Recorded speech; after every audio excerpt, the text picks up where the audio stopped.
The garage code wouldn't accept my fingerprint. 3 times I pressed my thumb against the pad. 3 times, the little red light blinked back at me like it was laughing.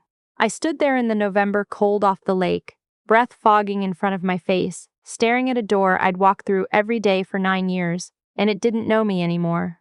I called my husband, Patrick. The garage isn't reading my print. Did the system glitch again? His voice came through too smooth. Sweetheart, we'll talk tonight. Just use the front door. The front door required a key I hadn't carried in years because the fingerprint pad had replaced it. I stood on my own porch in Mississauga, in the house we'd bought together on Glen Ashton Drive, locked out like a courier who'd misread the address. Behind him, I heard her, my mother-in-law, Beverly, say something I couldn't catch, except for the tone, which was the tone she used when she thought she'd already won. That was the moment something in me went quiet. Not panicked. Quiet. My name is Naomi Whitfield. I'm 31, I do compliance auditing for a mid-sized investment firm downtown, and apparently I am the very last person to be informed of decisions being made about my own house. Patrick and I married 4 years ago. His mother Beverly never liked me. Too independent, she said once at Christmas, after 2 glasses of wine, like independence in a daughter-in-law was a character flaw to be corrected. But I told myself that was just an in-law thing, a thing you absorb and let roll off you for the sake of peace.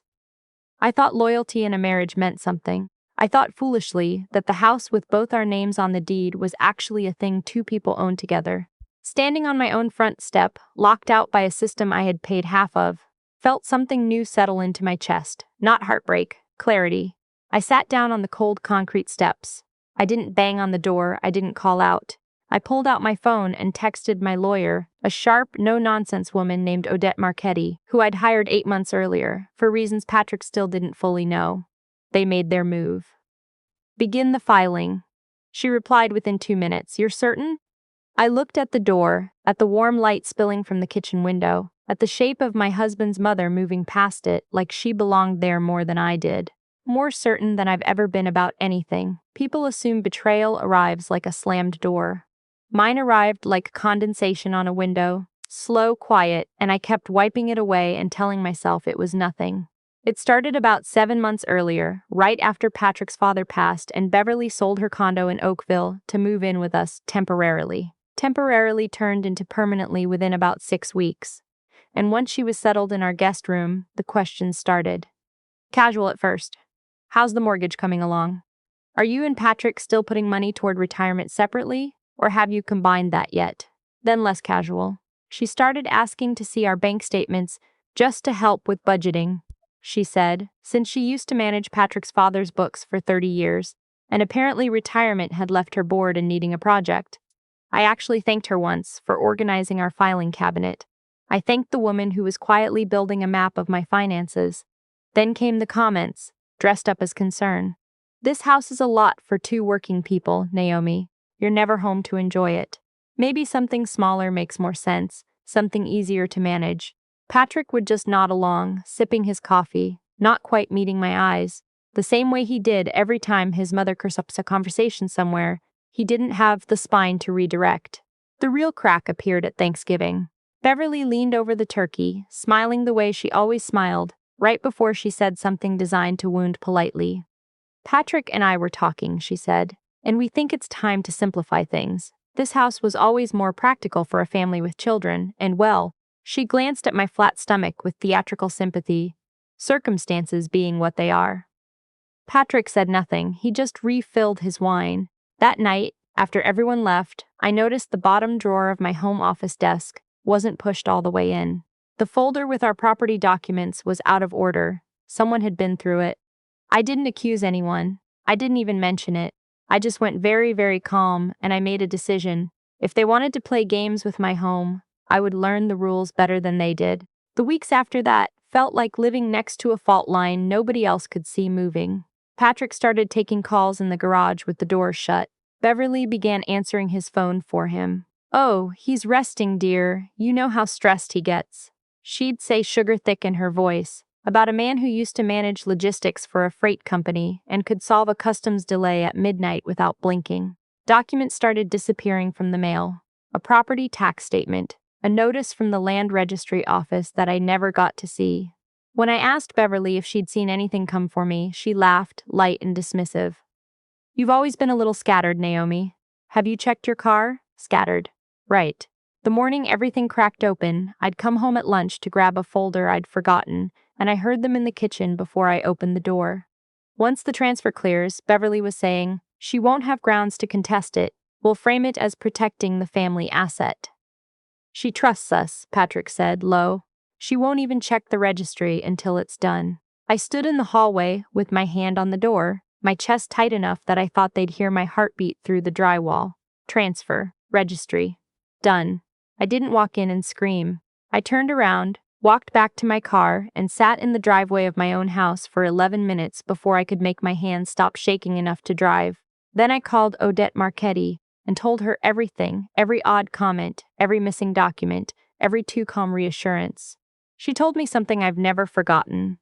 Naomi, in this province, if your name is on title and someone tries to transfer or encumber that property without your knowledge or consent, that's not a family disagreement. That's fraud, and Ontario's land titles system has protections for exactly this, but only if you act before the registration is final. So I stopped reacting and started documenting. Every conversation after that, I recorded with consent disclosure handled properly through my lawyer's guidance. Ontario's a one-party consent province, but Odette made sure everything I gathered would hold up clean in court regardless. I pulled our title history myself. I quietly opened a new account at a separate credit union, one Beverly had never heard of, and started routing my own income there. I requested a fraud alert flag on our joint accounts. I had Odette draft an emergency caveat to place against the title, the kind of legal notice that freezes any registration attempt dead in its tracks the second it's filed. And I waited for them to actually try it. The real betrayal landed on a Tuesday morning so ordinary, I'd already half forgotten what day it was. Patrick had asked me to take the morning off, said his mother wanted to talk to both of us about something important, and his voice had that practiced calm that I now recognized as the sound of a man rehearsing a script. When I pulled into the driveway, there was a moving van. Two men I'd never seen were already carrying my grandmother's china cabinet out the front door. That's mine, I said, getting out of the car too fast, nearly catching my coat in the door. Put that down. One of the movers shrugged, not unkindly. Ma'am, we're just following the work order. Property's changing hands. We were told to start with the formal dining room. Changing hands. The words landed like ice water down my collar. Beverly stepped out onto the porch in her cardigan, holding a mug of tea like it was any other Tuesday. Oh, Naomi, you're back early. We thought you'd be at the office until 5. Patrick came out behind her, and he wouldn't look at me. Not even a glance. What did you do? I said. It wasn't even a question anymore. We registered a transfer, Beverly said, voice as gentle as if she were explaining a recipe. Patrick has power of attorney over joint matters when one party is, let's say, unavailable for sound decision-making. We thought it best to move the title into the family trust before things got complicated between the two of you. There is no power of attorney, I said. I never signed anything like that. Her smile didn't move. You signed quite a lot of documents over the years, dear. People forget. My throat went tight and hot. You forged it. Let's not be dramatic, she said. Then, quieter, almost gleeful, you really should thank us. This house was always too much responsibility for you to carry alone. Something in me went still. Not sad still, precision still. I didn't cry. I didn't scream at the movers. I stood in my own driveway and watched my grandmother's china cabinet get loaded into a stranger's truck, and I let every ounce of panic drain straight out of me, because panic wasn't going to help me. What was going to help me was already sitting in a folder on Odette Marchetti's desk. Beverly kept talking, practically glowing with her own cleverness. You'll stay in the guest room until we sort out something more suitable. It's better this way. You've never been steady enough to manage something this size on your own. Steady enough. Funny how that phrase always shows up right before someone tries to take something that isn't theirs. Patrick mumbled something that might have been an apology, but I held up my hand before he could finish it. Don't, I said. I understand completely now. And I did, because what Beverly didn't know, what neither of them knew, was that the transfer she was so proud of had been filed against a title that already had a caveat registered on it, placed 2 weeks earlier on Odette's instructions. What she also didn't know was that I'd already reported the suspected forgery to the land registry's fraud unit, Already had a handwriting analyst lined up to examine the power of attorney document. Already had every flagged transaction logged with my bank's fraud department. They thought they'd taken my house. They thought I'd fold quietly into the guest room and disappear into gratitude. As the movers loaded the last box, I texted Odette 4 words. They made their move. Then I looked at Beverly, who was sipping her tea like she'd already won a war I hadn't told her we were fighting. She had no idea it hadn't even started. The next several days were a study in quiet I didn't know I had in me. I played exactly the role they expected, subdued, a little stunned, compliant. I slept in the guest room. I ate dinner at their table and let Beverly make little comments about fresh starts and financial maturity. Meanwhile, every hour I wasn't performing defeat, I was on the phone with Odette. The forged power of attorney was confirmed fake by a certified document examiner within 4 days.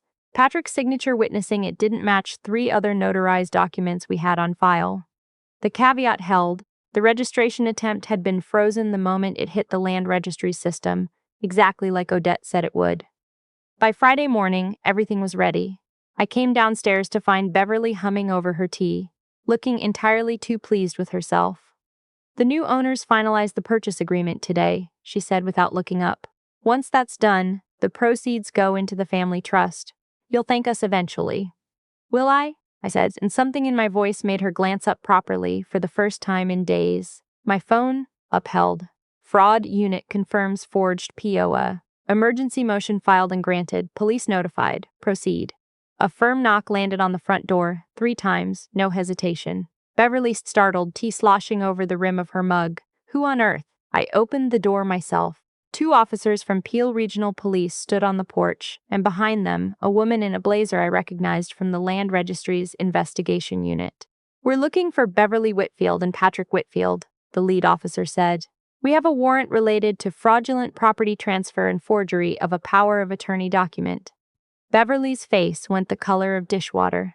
"This is absurd.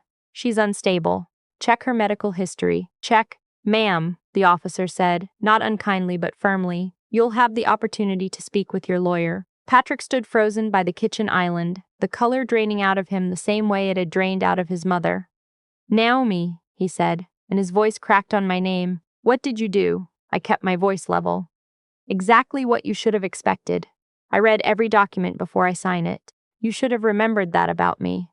His shoulders dropped like something inside him had finally given out.